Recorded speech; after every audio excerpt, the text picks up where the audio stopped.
Bonjour, je m'appelle Laure Andrion, je suis journaliste et je reviens d'un reportage aux États-Unis, en Californie et en Arizona, sur le trafic de plantes succulentes.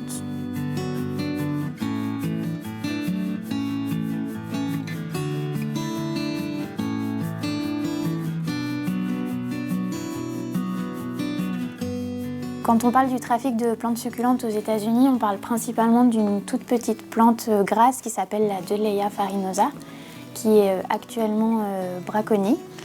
Mais historiquement, il y a eu d'autres problèmes de braconnage de plantes aux États-Unis qui concernent, eux, des plantes beaucoup plus grandes, qui sont plus grandes qu'un humain.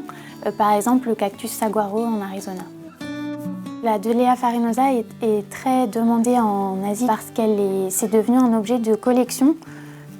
C'est un mystère en fait pourquoi cette plante est si prisée, mais ce qui est certain c'est qu'on ne la trouve pas là-bas parce que c'est une plante native de Californie. Elle a beaucoup de mal à y survivre, donc à y être élevée, donc elle est importée ou légalement ou illégalement.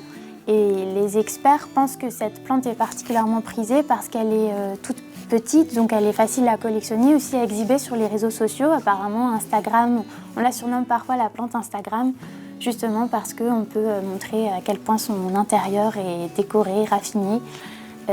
Et également, elle est prisée parce qu'elle demande très peu d'entretien. La raison pour laquelle il est courant que les plantes soient braconnées et prises dans la nature, c'est parce que c'est une plante qui pousse en fait très lentement. Donc même s'il est très facile de la faire pousser en pépinière, elle pousse tellement lentement qu'il faut en fait attendre des années avant de pouvoir la commercialiser. Donc c'est bien plus facile, entre guillemets, d'aller la prendre dans la nature parce qu'elle est en fait très abondante. C'est une plante qui n'est pas en danger immédiat et probablement pas à moyen terme non plus. La Dehleia farinosa est devenue très chère en Asie. On l'achète pour la plante la plus simple, donc qui a une forme avec ce qu'on appelle une seule rosette, donc une seule tête en fait, revient à peu près à une cinquantaine de dollars, sachant qu'aux États-Unis on l'achèterait pour peut-être 4, 5, 6 dollars.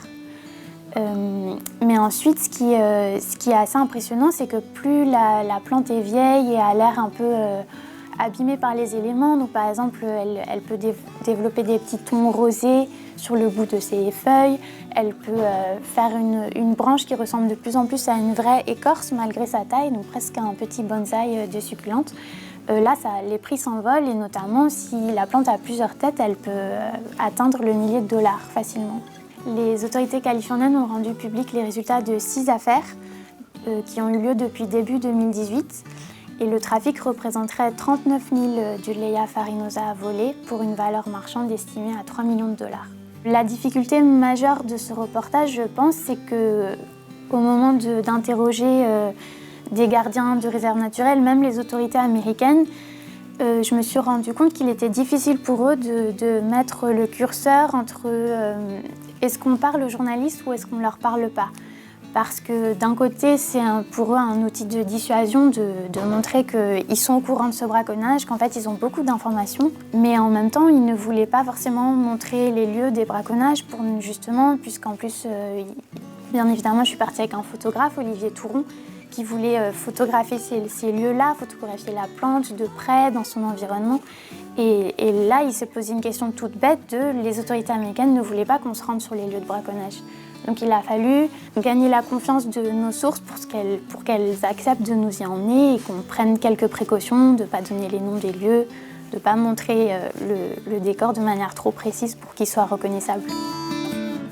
La rencontre qui m'a marquée le plus dans ce reportage, c'est celle du ranger Patrick Freeling, qui est en fait la personne qui a mis au jour ce trafic.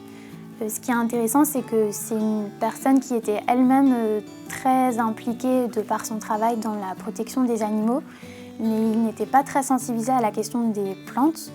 Et ça a été pour lui très frappant de se rendre compte en fait en essayant de prendre en flagrant délit des braconneurs d'ormeaux qui sont en fait des mollusques qui sont braconnés sur les côtes californiennes. Il s'est rendu compte qu'il y avait un autre trafic qui avait lieu depuis des années.